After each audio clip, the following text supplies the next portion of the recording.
Welcome to the Collective Genius Podcast, the show for real estate investors who are looking to scale.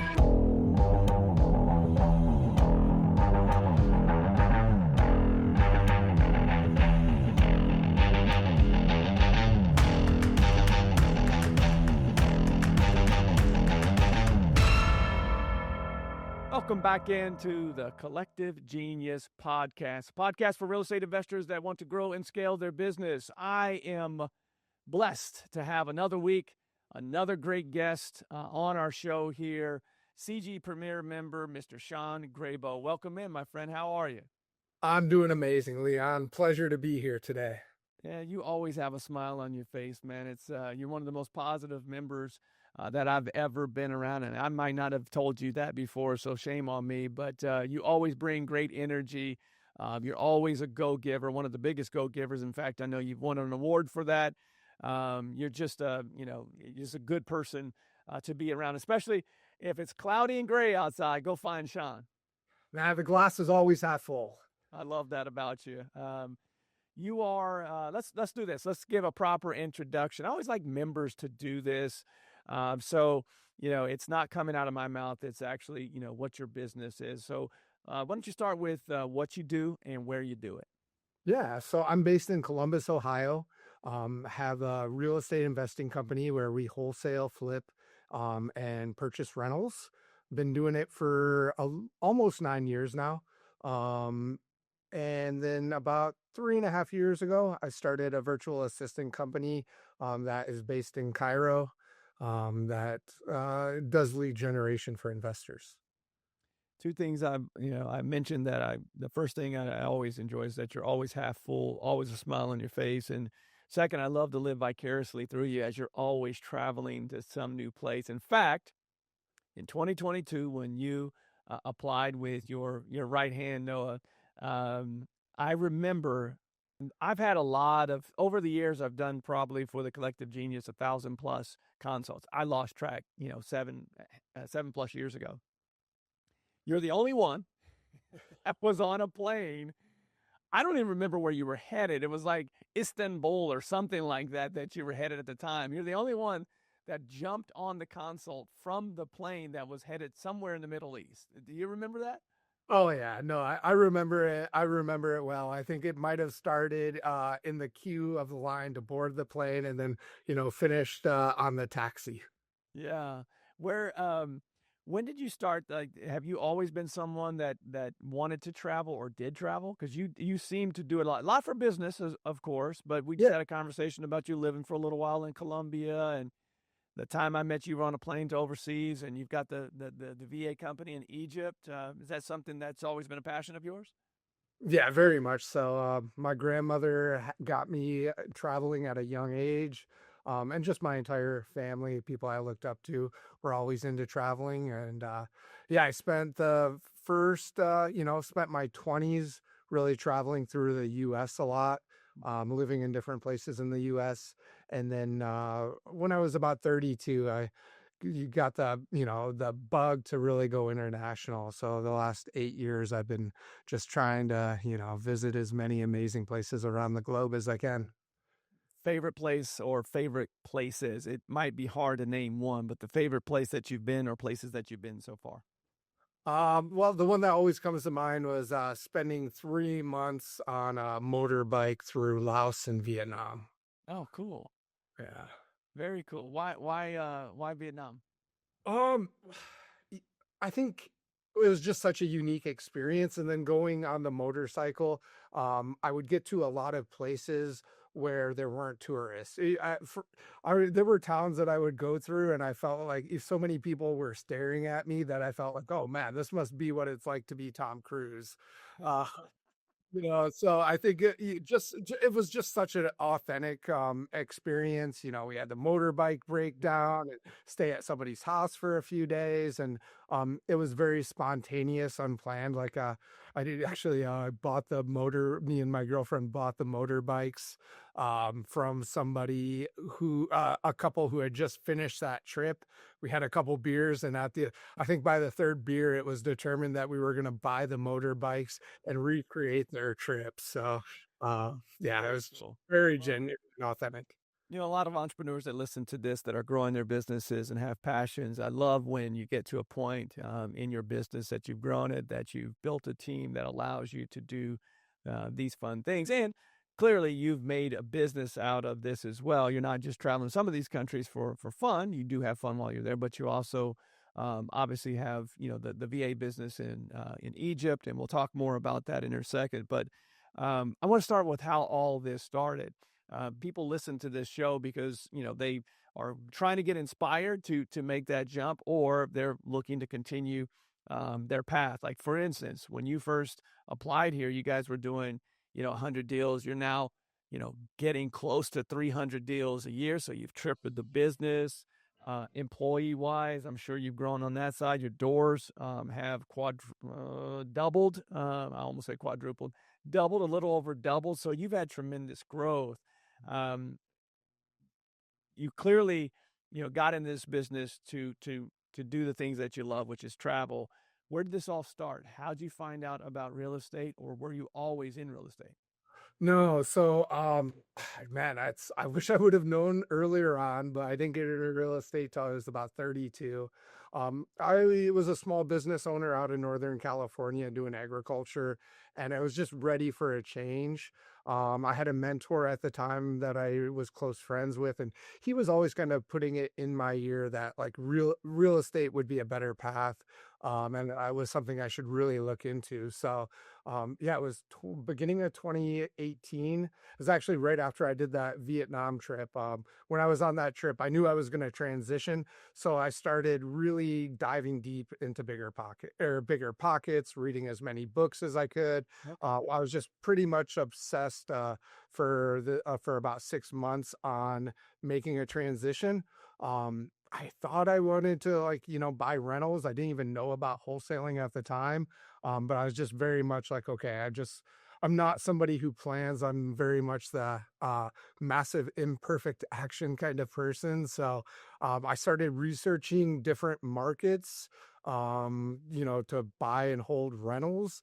And at the time, Columbus made the most sense, or that's what I landed on. So beginning of 2018, I moved to Columbus, Ohio.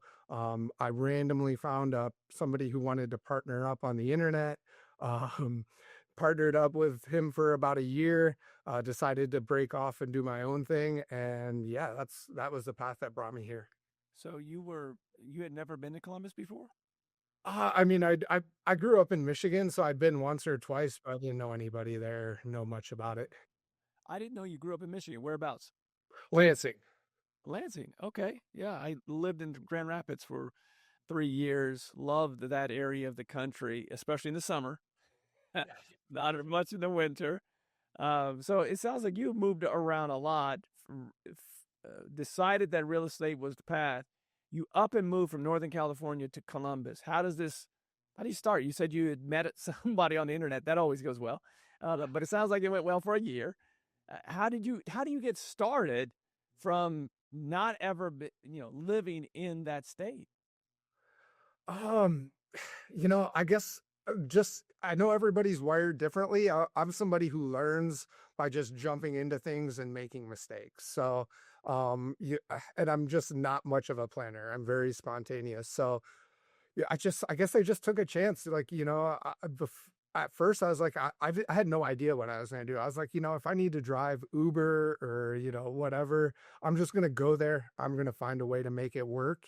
And then, just you had some opportunities that presented themselves that, luckily I took advantage of. And, yeah, it was really just flying by the seat of my pants, some good circumstances, and then meeting some really good people. I think one thing that really helped out was that I didn't know anybody there, and I'm a very social person. So I really had to reinvent my friend group and my network. And so I was going to networking events as much as I could. I was just trying to surround myself, like, finding people who would just let me work for free or hang out, and just trying to fully throw myself into the business and surrounding myself with good people. There's a theme developing here, a couple actually. Number one, the fly by the seat of your pants, going to Vietnam, having a beer with people, and by the end of that session, you were buying their motorbikes and recreating their experience. So there's some relational things that are happening here. It sounds like you're very much a relationship person, which has served you well. And then the second part of this is that you're not afraid to take chances, and I think that will a lot of people listening to this, it'll resonate. Like you're somebody that is going to seek adventure, seek opportunities, and seek relationships because you know that formula has worked for you in the past, and it clearly has in Columbus. Which, mind you, for those that are listening that are not aware, Columbus is one of the most competitive markets that we see here in the Collective Genius. We have a lot of members, and a lot of them are friends of Sean's that he's referred to us over the years. There's no one I don't think there's anyone in that market that's doing real estate at a high level that you don't know or haven't referred into this, which is awesome because a lot of times people want to keep all their things secret. And you have always been somebody who said, no, here's a great person that should also be in this community as well. And so you're in this very competitive market. And even back then, it was competitive. It was less competitive than it is today. But Columbus has always been one of those hot growing markets, good rental rates. And that's where you start. So you start buying rentals. My guess is that you were buying rentals and you had to figure out this cash flow thing. And that's where the wholesaling and the fix and flip came in. No, actually, I thought I wanted to buy rentals, and then I was lucky enough to come across wholesaling. But I think that was actually a pretty big key to success early on. Was for the first 3 years, 4 years, we didn't buy any rentals, we didn't do any flips. We really just purely focused on wholesaling, the sales and marketing aspect of real estate, and that's one thing I always kind of try to advise people who are getting started or who are early on, is that laser focus and not trying to get distracted. So, entrepreneur, I always want to chase squirrels, but fighting that urge as much as I can. So rentals was something that you came into this community with. At that time, 4 years ago, you were doing about 100 deals a year. You didn't know anything about wholesaling, but yet that's where you started your business. Did your partner that you partnered with that first year know about wholesaling? Yeah, he had been doing it virtually, and he was kind of the back end person, and I was the boots on the ground, the sales guy, the dispo guy. So really good lesson here that he gave everybody, especially for those people that are listening to this that, are really wanting to build wealth long term. I'm with you. All of us do. This business is a sales and marketing business that allows you to build that wealth, and that cash flow obviously helps you get to that point where you can hold properties, whether that be single family, multifamily, commercial, what have you. But if you don't have the cash coming in, and that's clearly what you figured out very, very early on, Sean, when did you get to a point? How many years in did you get to that point where you said, all right, now I've got enough cash. We're consistent enough with deal flow that I can start holding some of these properties? It was probably about 3, maybe 4 years. I probably started picking up the first rentals in year 3, and year 4 and 5 is probably even year 6 was when we went really heavy. What do you think has been the biggest key to your success? I mean, you're obviously growing a business from, 100 deals to almost 300 last year in a very competitive market, in a market that's normalized, not the same market that we saw in 2020 and 2021. What do you think over the last few years have been key for you? I think from the start, this is a little dumb saying I have that I came up with, is like, I am horrible at a lot of things and I'm very good at a few things. And luckily, one of the things I'm really good at is recognizing my weaknesses and delegating those out. So, I'm good with relationships, I'm good with sales, I'm good with leadership. When it comes to, looking at a spreadsheet, it's going to make my eyes bleed, or, just like, so, and then I'm only as good as my team, and I've just been really fortunate to be around good people, recognize good people, and trust the people that I work with. So, and I think that's also allowed me to get a lot of my freedom too, is by being good at delegation, being good at not perfect, but being pretty good at hiring. Um, but yeah, I think that hands down, like, and just keeping focus even when it's really can be pretty difficult. About 3.5 years ago, you made a decision to start, a VA company. That is, I think you were the first person that I knew that used VAs from Egypt. I had heard South America. We had people in the Philippines. That was one of the most popular ones many, many years ago, and it continues to be. You chose Egypt. Now, let's go back a little bit. You were more than likely utilizing cold calling and texting in your business, and that's what led to this. Yeah, so it's a fun story. So, I was using a third party provider out in Egypt, and I became really close with one of my lead managers. I think it was 2021. I went out there for the first time, met him, hung out, and then from there he ended up working directly with me, and he's actually my partner. His name's Zane. You've met Zane before at CG. He comes out from Cairo at least once a year. And yeah, he was a lead manager. He was constantly in my ear, like, hey, I can do this better than the company that you're doing it for, or that you're doing it with right now. Like, trust me, trust me. And at the time, like, I was really happy with the service provider we were using, but Zane eventually wore me down, and so did a little split test with him, and he was able to start getting the same results within about a month or two. And then at that point I kind of changed everything over to him. I had him start handling our cold calling, our texting, helping me source lead managers, and so that's how it all started. So, started with cold calling. You focus mostly on the marketing and the sales side of things. So, what are the positions that people bring your company on for? Cold calling, lead manager, or two? Are there any others? Yeah, so cold calling and texting, lead managers, and then a lot of people buy data and skip tracing from us. Okay, all right. And the what is the difference that you've seen? Because again, prior to you coming on board in 22, I had not heard anyone using Egypt. Now, it doesn't mean that someone wasn't. I just hadn't heard it. I had heard South America. I heard Mexico. I heard Philippines, but Egypt was the first time. What do you think the difference is there? Oh man, great question. So everything in Egypt is negotiated. From a gallon of gas to a loaf of bread. It's just ingrained in the culture that they love the art of negotiation. And then also Egypt has a population of about 110 million, and they really value education. So you have these very highly motivated, very well educated people. There's just really not a lot of opportunity in Egypt. Like, a lot of the folks I work with, like, they grew up in Saudi Arabia, even though they're Egyptians, because a first year doctor or a first year engineer out of college make about $5,000 to $8,000 a year. So they're very eager for new opportunities. But yeah, I think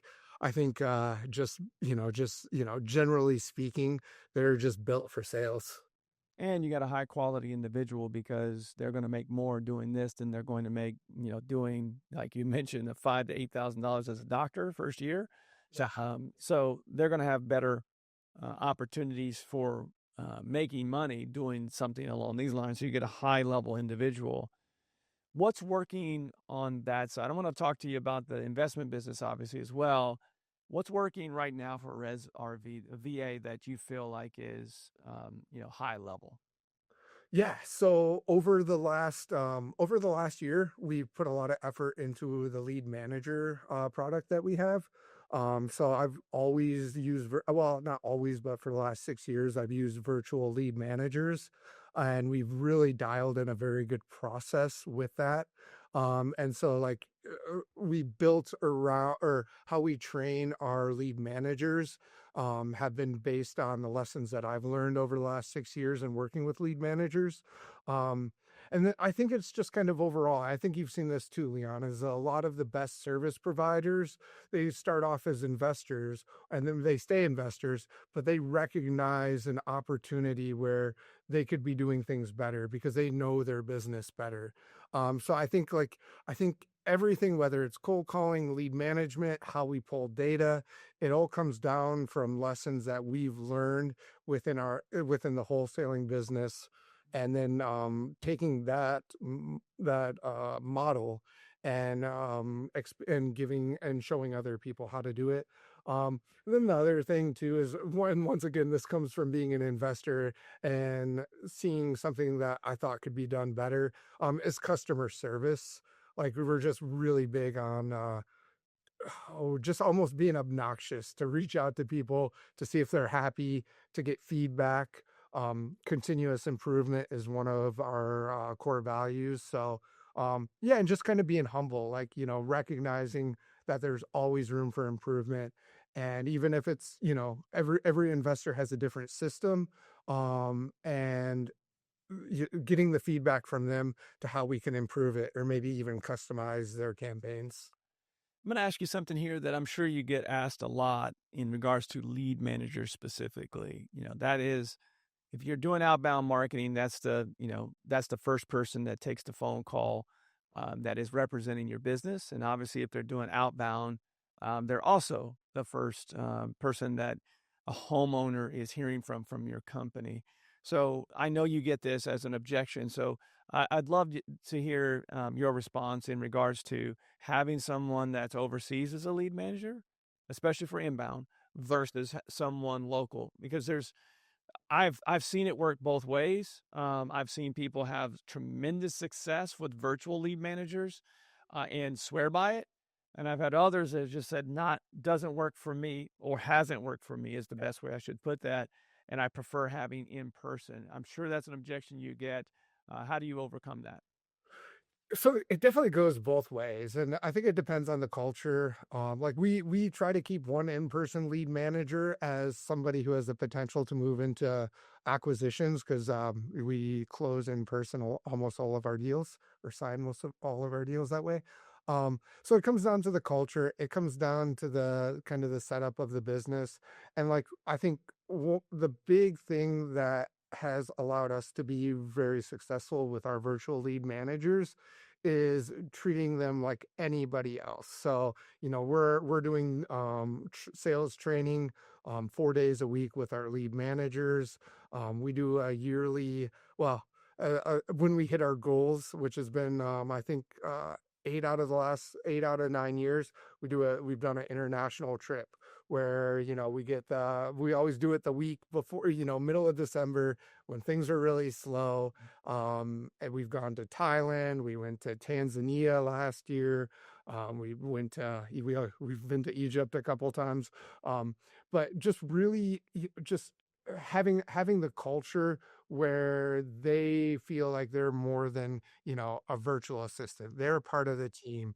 We have like invest in a flip program, like once they've worked with us for a year and a half, where they can save up money and invest in a flip. So doing the things that um, that just tie them to the company, that make them feel that they're just important as everybody else. And our sales manager, who was a first year engineer, then a lead manager. Now he's actually our sales. I always tell everybody, one of the smartest, if not the smartest guys I've ever worked for. He's worked within a year and a half. He worked his way up to being our sales manager. So right now he manages our 5 in-person closers. He's never, been to the US. So, I think through having that culture, and then also that growth plan, like, all of our lead managers, they, are, they're taking over the company in a lot of ways. Like they've moved into these high level positions that I would, I would have never thought was possible. But giving them an opportunity, treating them just like everybody else, and really integrating them to the team. I think that's where I see people have the most success with lead managers. But then as well, I'm not going to say it's right for everybody, because depending on how you have your business set up, it might not make sense. I love this industry for this very reason. There's so many different ways to do deals. There's so many different ways to build teams. And I will say that there's not many teams, 500 plus people within the collective genius community. There's not many that do not utilize VA services at some level within their team. They may have 10 employees and 5 additional VAs, whether it be in Egypt or what have you. And one of the I believe when we first met, one of the people that had introduced us, was like, "Hey, Sean's got a really cool thing going on in Egypt." I think you were just starting it at that time, and you know, the everyone at some level, as they've grown their business, has utilized VA services, and there's a lot of people that are loyal, and there's a lot of people that are always looking for. I haven't heard anyone say, "Hey, man, the guys in Egypt are not working at a high level for me." So kudos to you for continuing to build that up as a true business, and people that are employees of the company. It's really cool story how you got that started. What about the investment side? You are in a very competitive market in 2025 and 20 now the start of 26. The people that have been in this business for a very long time have continued to grow their businesses, and the people that are in the mid tier, the people that have been in business in that 3 to 7 year window, the businesses, they have had to give it back a little bit. Not everybody, but a lot of people are just maintaining. You've been able to grow in this marketplace outside of your team, the systems that you've put in place. What do you feel like is working at a super high level for you right now? Couple things. I think one big thing is for years, me and my partner Noah, we probably put 3 to 5 hours a week into marketing. And up until 2 years ago, we never had anybody dedicated to marketing. Now we have 2 people who full time are dedicated to the marketing aspect. I think that's been huge. And then one of our mutual friends, Susan Harper, when she was doing a quarterly with Gary, one thing that we were going over our dispo process, and just realizing, how much dispo was same as marketing, the redheaded stepchild. Like, we weren't putting in the effort. And Susan told me, you got to treat your dispo just like you treat your acquisitions. So I think really going really heavy on dispo process and marketing has been 2 things that have really helped us grow over the last couple of years.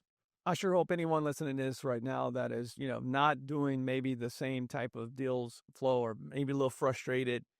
Those 2 things right there, including obviously acquisitions, if you add that as a third.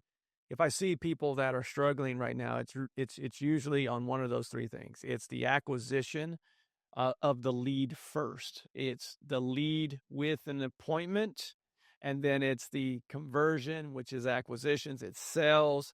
And then from there, depending upon how you dispose of that asset, whether that's fix and flip, wholesale, novation, what have you, defining that process and making sure that side of it is as important as acquisitions.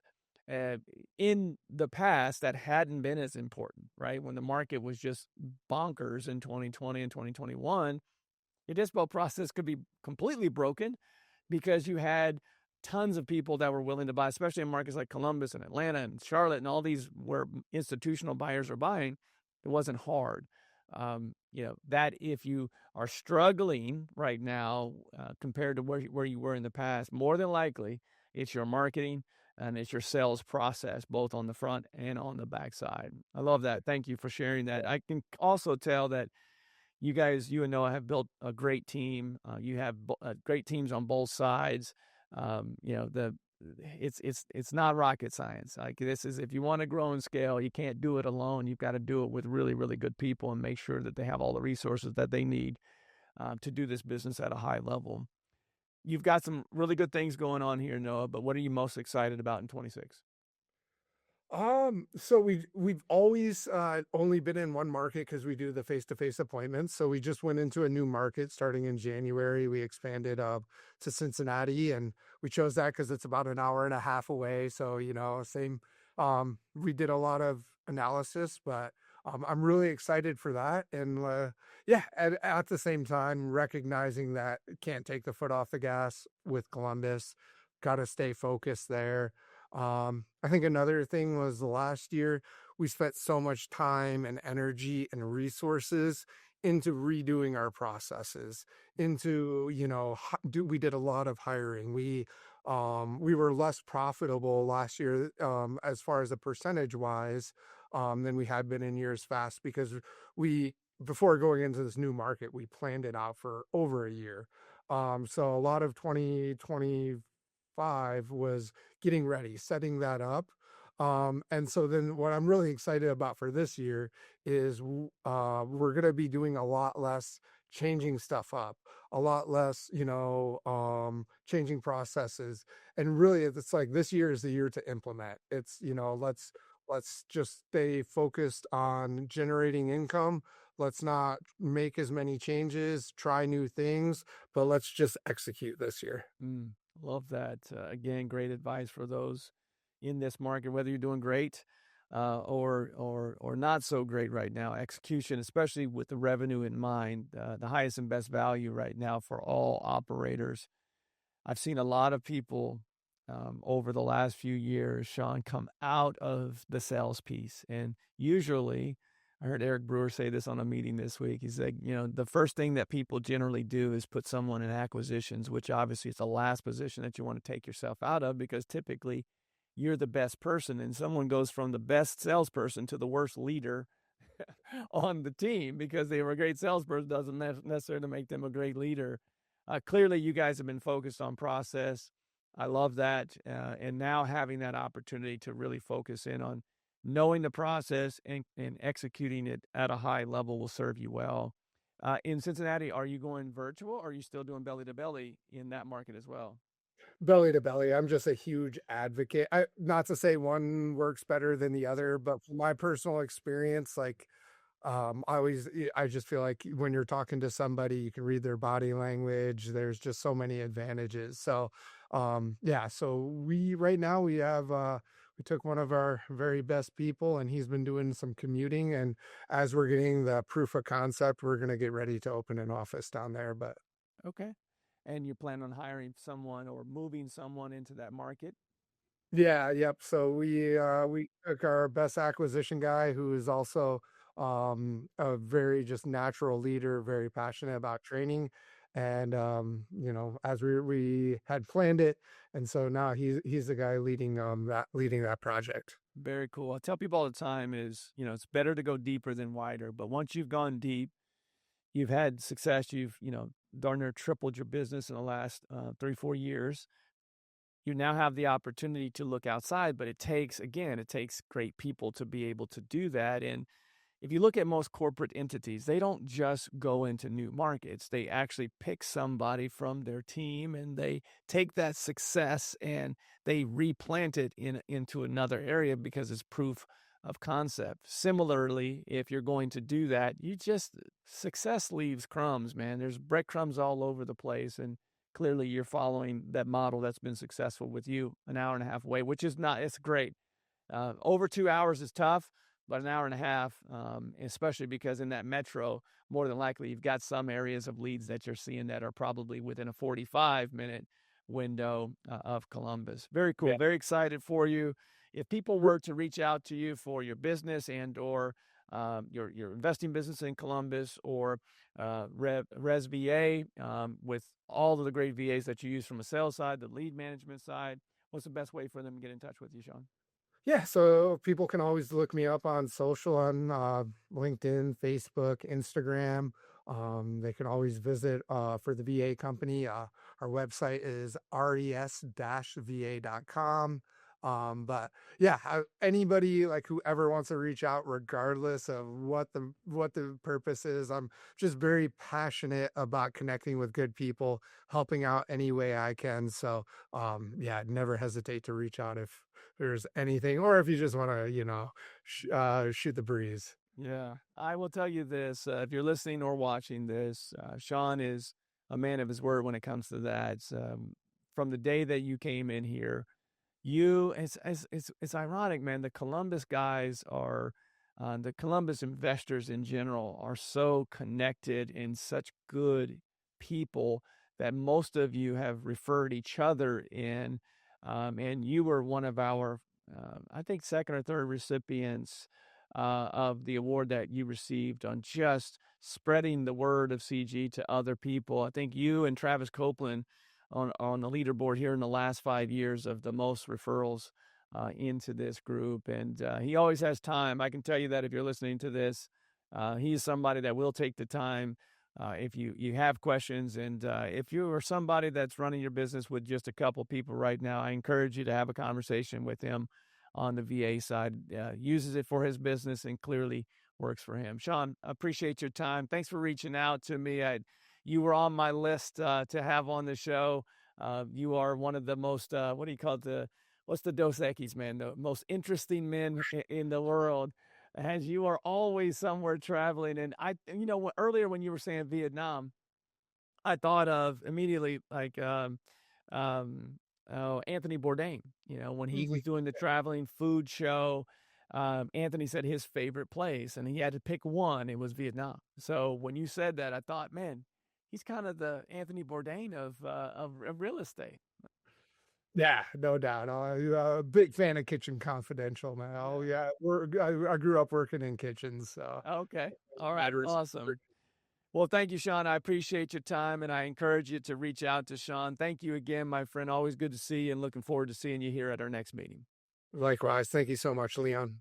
Awesome. Well, if you are someone that would love to be in a room with members like Sean, and I encourage you to do so, the easiest way to find out if you're qualified for our room is if you're a full-time real estate investor. There's a website you can go to called explorecg.com. There, our application.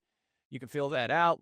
If you're a full-time real estate investor, more than likely we have a tier that fits best for you, and we'll have a conversation. If it's a great fit, great. If it's not, that's okay too. At least you'll have a great conversation with somebody that's in the business and has been with the Collective Genius for a long, long period of time. That's it for today. We look forward to seeing you next week. Thanks again to Sean Grabow for being on our show this week. We will see you next week on the Collective Genius Podcast. New episodes every week. To learn more, visit explorecg.com, where real estate investors come to scale.